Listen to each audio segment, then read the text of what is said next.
How to turn off or on pickup in store on Bigcommerce easy and quick. Hello guys, in today's video I'm gonna show you how to turn it off or on in specific countries. First open settings, and now here we'll find Bigcommerce settings. Now all you need to do, just type here shipping and then click on it, and here we'll find checkout, shipping options. Now that's it, just select any zone you want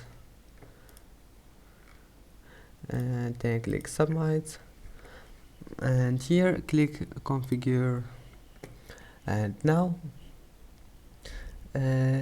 just go to the last one here, pick up in store, and turn it on if you want, and then click submit,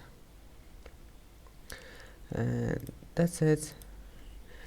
I hope that can help you, and that's it for today's video. Don't forget to like and don't forget to subscribe, and thank you for watching this video until the end, and see you in the next video.